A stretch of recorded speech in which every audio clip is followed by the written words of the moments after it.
Hi there.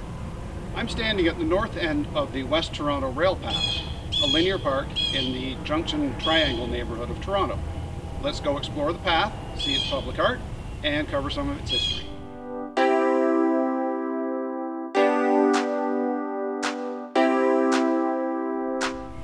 Before we get onto the path, you might be wondering, why is this neighbourhood called the Junction Triangle?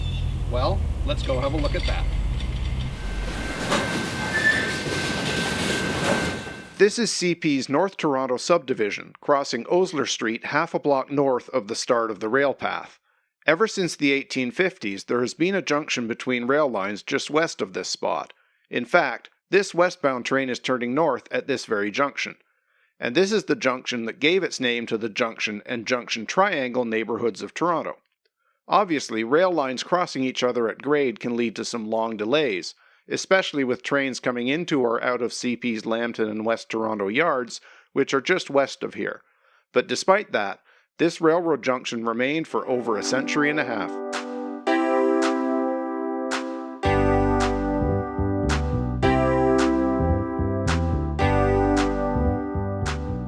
Metrolinx bought the CN Weston subdivision in 2009, and in 2014 they completed a grade separation so that the diamond is no more. A piece of the remaining track is embedded here at the north end of the West Toronto Railpath as a reminder of the history. All right, let's start walking south and we'll go over some of the other history as we go.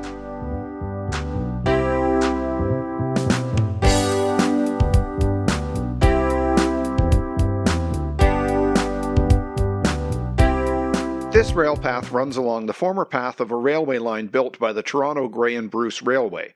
This line, and the rest of the major rail corridor immediately to the west, is said to use an old indigenous trail that follows the contours of the land. This line was built in 1871, and throughout the 1870s the Toronto Grey and Bruce was in pretty much continuous financial trouble.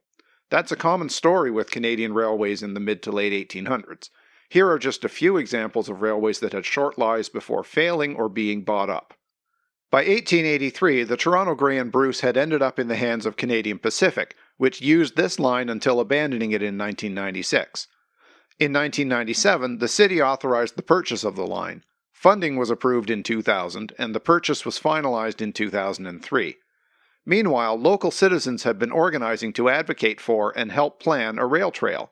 Construction on Phase 1 began in 2008, and it opened the next year. A group called Friends of West Toronto Railpath takes care of this path.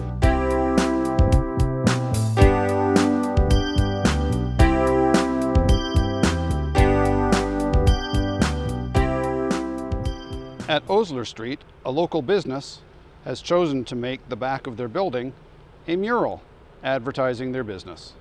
Any guesses? That's right, it's a fish store. As we get to Dupont Street, we get our first look at the railroad tracks immediately to the west of us. That is the GO Transit and Metrolinx Kitchener line, and it's also used by Up Express, the express train between downtown Union Station and the airport. On the bridge, as seen from Dupont, there's a nice little marking showing that this is the rail trail. And here to our east is a nice old industrial building. And as we approach Ruskin Avenue, we see something that actually has nothing to do with this video, but ties in with one I did last month on Toronto Hydro's infrastructure.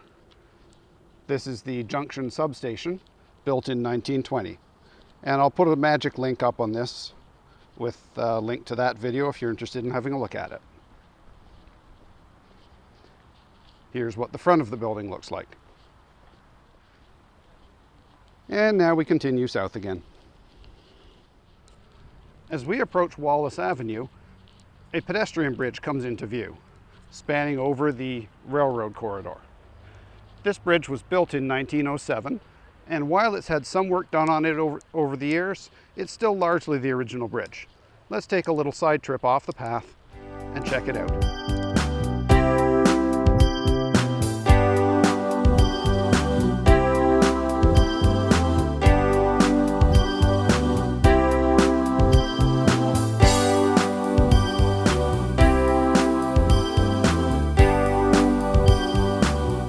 Looking to the north, we can see where the railroad lines cross. Here's a zoomed-in look at the grade separation. So much better than the old diamond. Just to the south, we see the Bloor Go and Up Express station. We'll have a closer look at that shortly, including something a bit unusual about it. And now we'll continue to the west side of the bridge. This is Dundas Street West, looking south to Bloor Street. Now let's skip back to the railpath and continue south. As we pass Randolph Avenue, we come to a building with a large mural on the side. And as you'd expect in Toronto, it's covered in graffiti. Just across the railpath from the building with the mural is the Bloor Go and Up Express station. Now, eagle-eyed viewers may have noticed something a little different about the platform on the other side there. It's a lot higher. That's because Go trains and Up Express trains are designed to load passengers at different heights. So this is one station, but it's actually two stations because neither train can stop in the other one's part of the station. And as we walk past the station, we see some public art.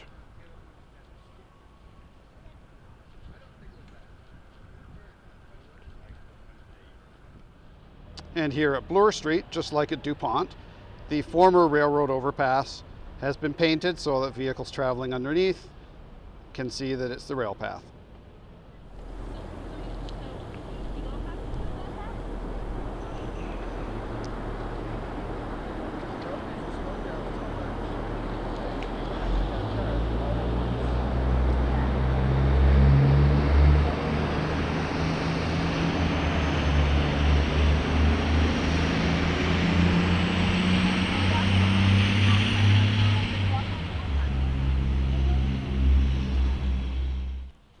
Just south of Bloor, we find some more public art, and once again, it's covered in graffiti.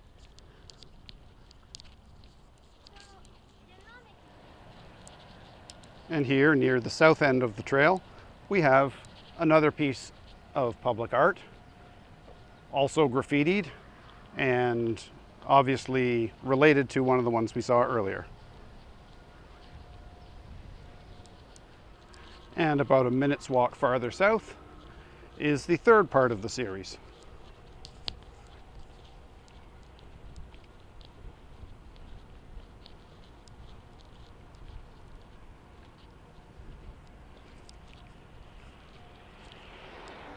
Also covered in graffiti.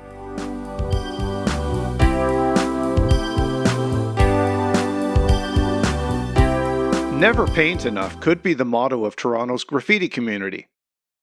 Apparently, they're into art criticism too. Meanwhile, this one is interesting. On one side of the building is what's called a ghost sign, while on the other, the original sign was repainted in 2015 as a public art project. Meanwhile, this rail corridor is under construction. Metrolinx is adding a fourth track to their Kitchener line. And just like with lions and tigers and bears, live trains are the deadliest kind. As we approach Dundas Street, we reach the end of the rail path. Or perhaps I should say we reach the end of Phase 1 of the rail path. Phase 2 has been in the plans for a long time.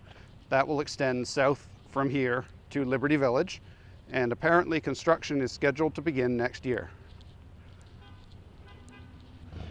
Coming around the corner, we climb a hill towards Sterling Road, just where it intersects with Dundas. And that marks the end of this video. I hope you've enjoyed it. Please like and subscribe, and come back for more.